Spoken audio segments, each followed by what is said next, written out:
I've done this as I can't seem to find anyone who's had the op and come forward with their very own personal story, showing the build-up to their operation and what it was like when they first came home from hospital. So, if you are thinking of having a total hip replacement, I really do hope this helps to take the worry out of it and put your mind at ease.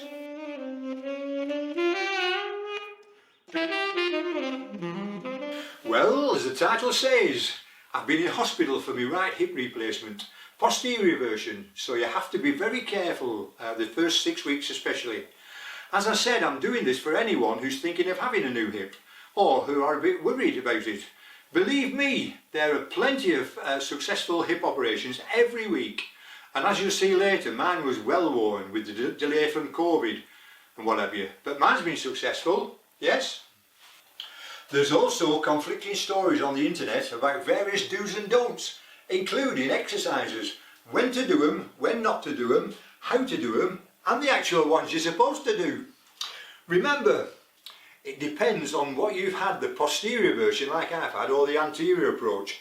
You must follow exactly what's on that leaflet the hospital gave you.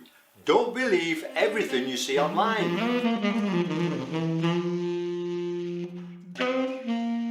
By the way, before your operation, the orthopaedic team will contact you at home to identify any equipment you might need in your home post-op, like a raised toilet seat for example. Mine was high enough, but they did give me a frame with arms on to help me get up and down. In fact, seeing I'm just gone 77, I guess it's going to be staying put, as it's really handy. You'll also need a cushion to raise your seat, as you must not sit on a low chair after your op. I use this one straight out after my op, as it's higher up with the handy arms as well to help me get up and down. Plus, and my NHS cushion, in fact, I still use it quite a bit. I prefer a firmer seat, as our sofas, once you sit down on them, you cannot get up again. So obviously, I am stuck in a corner again. I don't mind. Also, you must adhere to the 90-degree rule for at least a couple of months. That's when sitting and virtually doing everything. Don't cross your legs either. Also, that's while keeping your operated legs straight out in front of you. No bending down to put your socks on or picking anything up either. I use this one up there, I think, from Amazon. I've been using this for ages, in fact a couple of years, because struggling to put your socks on is a sure sign that you have a problem with one of your hips. And here's my picker. There it is. That side or that side. I use it for everything. Pulling my trousers up when dressing, or when you're in the bathroom, I pull them up with either my elbow crutches or my stick or whatever I've got with me. It's easy, but don't bend down. And don't forget that 90-degree rule and your operated legs stretched out in front.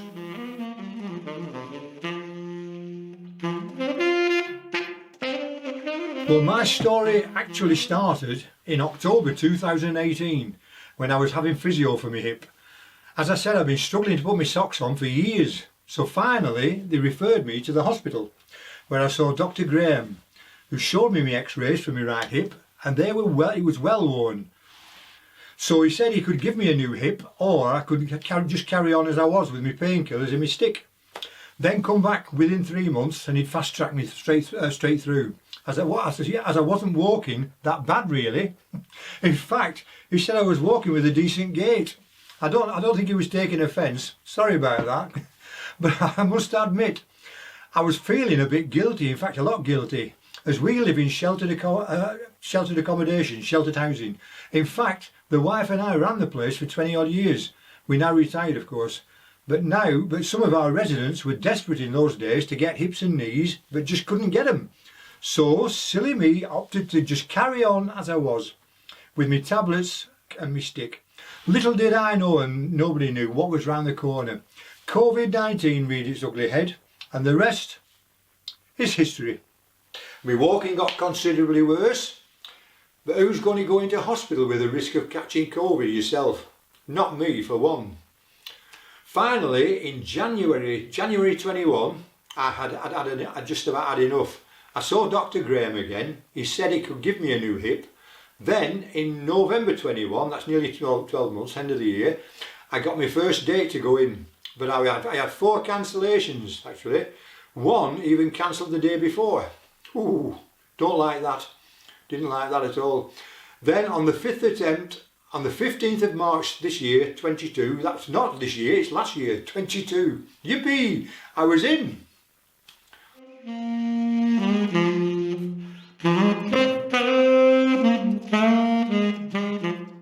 I went in the Peter Smith Surgery Centre under Dr. Graham, of course. What a lovely man. What a lovely man. That was a QE hospital in Gateshead. I had to be in reception at 7 AM. There was quite a few waiting, to be honest. I was astonished. When my name was called, the receptionist put my name tag on my wrist and I returned to my seat. This is where you must check what you do, what she's put on your wrist, because after 10 minutes, I happened to glance at my name tag and to my horror, I saw a girl's name. No, it's not funny.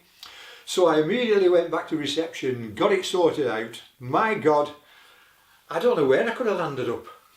Maternity ward.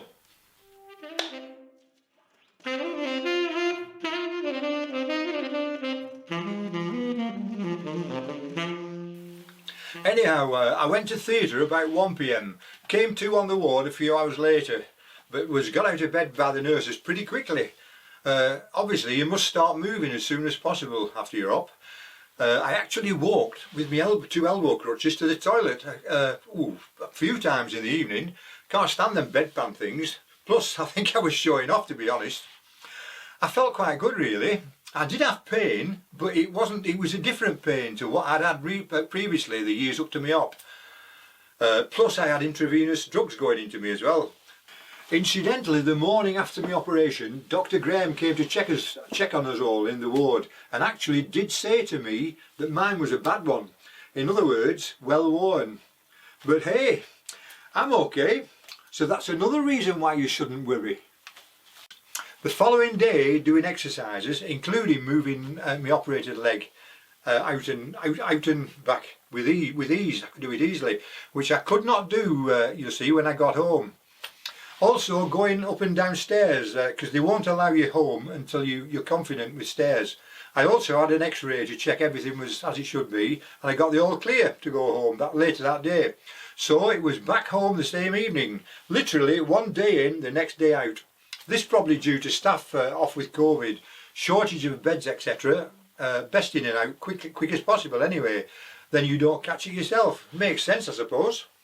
As I said, I had the posterior version on the back, with a spinal anaesthetic, with a sedative that knocked me out. Glad to say, really knocked me out. I never actually heard or felt a thing. Previously, I did have a general anaesthetic for a hernia I had a few years ago. So this is only the second op I've ever had. Only second time, basically, in hospital, really.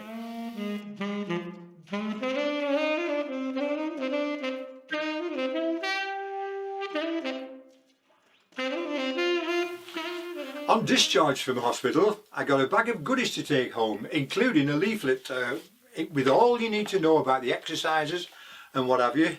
I got my paracetamol and codeine, which I'd been on previously, plus a bottle of, I think you call it Oromorph, with a syringe.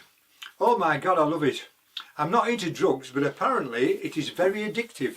The thing is, it was the only thing that actually eased the pain.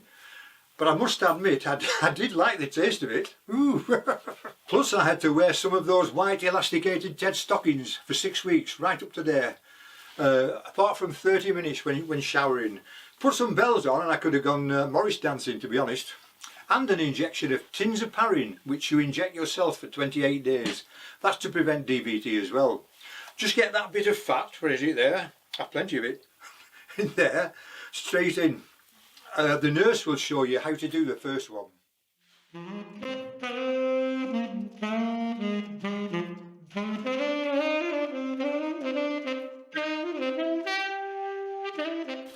Well, on that first night home, I had no pain at all. So, being a Fawlty Towers fan, I did a Basil Fawlty with a thank you God. But the day after all the painkillers I'd had pumping into me on the ward had worn off, did I need painkillers? Yes. But when I think about it now, I don't think it was really that bad. It's more about moving slowly, taking your time, making sure you don't go past that 90-degree mark. learning how to sit down and get up correctly whilst keeping your operated leg stretched out in front of you, and getting in and out of bed. But you soon get used to it. Also, from day one you must do the exercises on the bed, plus the ones holding on to the back of a chair. I was terrified of twisting or bending. Incidentally, that's my wound, whether it is. I think he had 28 staples in. By the way, you make an appointment with your surgery to get them taken out. I think it's about 2 weeks, after about 2 weeks when you get home. The good news is, I hardly felt a thing, so don't worry about them. Never felt a thing, hardly. A strong painkiller, Oromorph, remember? I took all that the first week or so at home. It certainly did ease the pain. But after that, the pain really wasn't that bad. It's just the healing and knitting together of everything inside. So what I did, I just took my paracetamol and my codeine, and my hip was fine. My wound, there it is, I think. This is after the dressing and staples were removed. It did feel a bit lumpy, but all that smooths out as your scar heals. Going up and down stairs took me ages at first, one step at a time, using two elbow crutches. Here's me on the stairs. This is a reconstruction, of course, as I would have had those white Ted stockings on.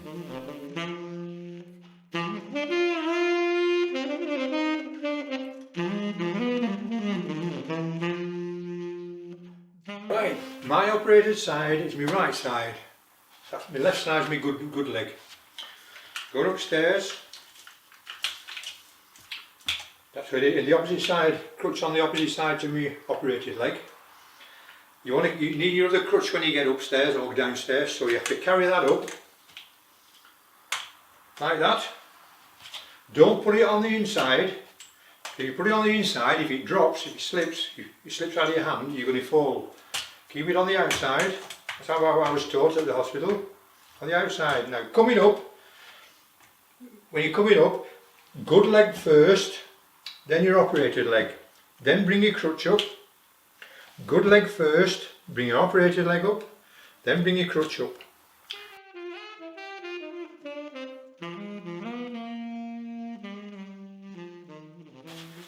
Right, now going down, put your crutch down first, then your operated leg, then your good leg. Crutch down first, operated leg down, then your good leg. Do not turn as you normally would. You do little tiny steps like that. Like that. Same as when I'm coming up my stairs to the landing. It's just like that. Just tiny steps. Then you turn. You don't swivel. Don't swivel. If you just follow the leaflet the hospital provided you with, it shows you exactly how to do the stairs correctly. It's easy really. And all the relevant exercises you have to do to build your muscle strength up. Getting in and out of bed was a struggle at first, as we have quite a high bed. Use a black bag to swivel your bum round, then swing your legs up, keeping your operated leg out in front, of course. In fact, the first few nights the wife had to swing my legs up, as I struggled a bit, to be honest. Also, you've got to lie on your back for the first 6 weeks, which is one thing I struggle with. I cannot sleep on my back. So I was up at 6 AM every morning watching GB News. Good plug for a great channel. I also had 2 spare pillows, one between my legs and one at my left hand side to stop me rolling over or crossing my legs. I did that for 6 weeks. Then as my operated side was on my right side, so I turned over on my left side. In fact, I still don't like laying on my operated side.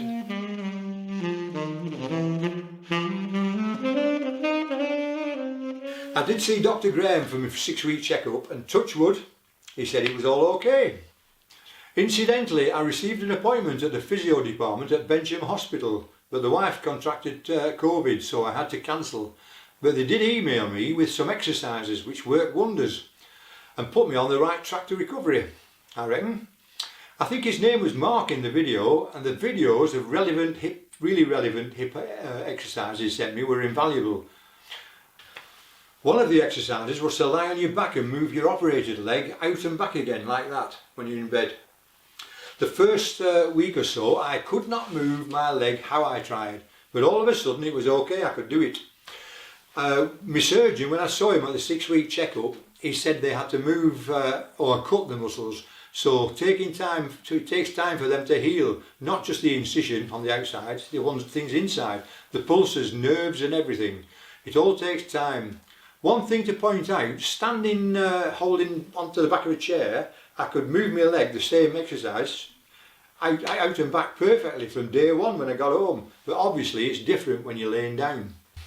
At post 7 weeks I could walk up and down stairs okay, with my stick of course. Instead of one step at a time, I could actually walk up properly, but very slowly.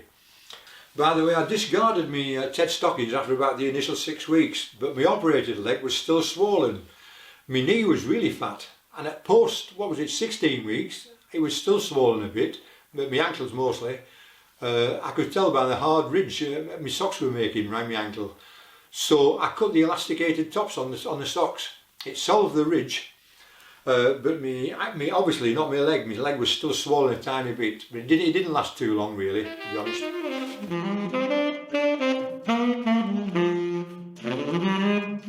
When I started my car up at about post only 3 weeks, still on my elbow crutches, I stood outside my car using one of the crutches to press the accelerator for about 15 minutes. So as to put something back in the battery. Don't just start it up for a minute or two and expect it to start next time you go to it. Plus there's no way I could have even attempted to get in my car at that stage. I never thought of getting in again, to be honest. When I eventually did get in at about post 6 weeks, I simply moved up and down the car park just to make sure I could put pressure on the brake pedal in emergency. Then about a week later I drove around the block, just with the age of my wedge cushion from Amazon. Where else would you get one from? As having an older car, the seat slopes back a bit, so this helps with the 90-degree rule. In fact, I still use it as it's quite a comfy driving position now, to be honest. I must be shrinking.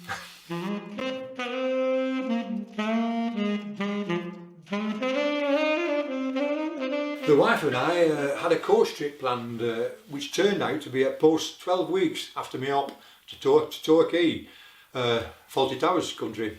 The last 2 days were free, so we had to do our own thing. So I did quite well really. I got rid of my stick, carried it with me of course, but wandering around Torbay, the shops, no problem. But being on a coach, you can move about a bit more. You're free to loosen your seat belt, and it's a lot easier than when you're driving a car.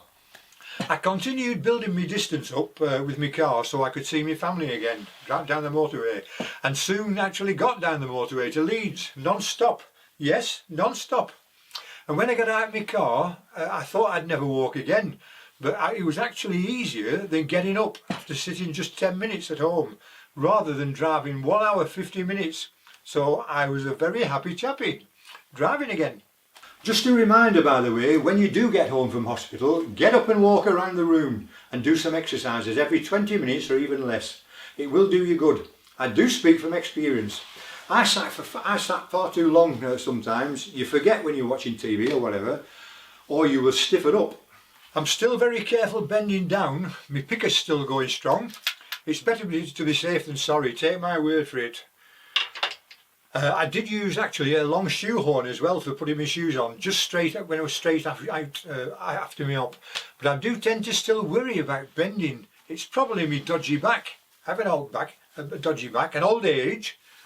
I'm 77, or it's just me being too cautious after my hip. But I couldn't be happier, and no painkillers whatsoever. Anyhow, hope this has given you an insight of how I coped with my total hip replacement. Because I must admit, I was a bit worried, but I needn't have been. As long as you do what the hospital tells you regarding exercises, etc., and do everything in slow motion for the first few weeks, you'll be absolutely fine. I will definitely update my progress in the near future, but as it's now about post 11 months after me op, I feel pretty good. I'm so glad I got it done. But before I go, I must give a shout out to all those doctors and nurses and all the staff at the QE at Gateshead who looked after me. They were phenomenal. They were the best. But in the meantime, thanks for watching. If I have done any good, please like and subscribe down below. And if you're any Strictly fans around, thinking of your new hip of course, don't forget, keep walking.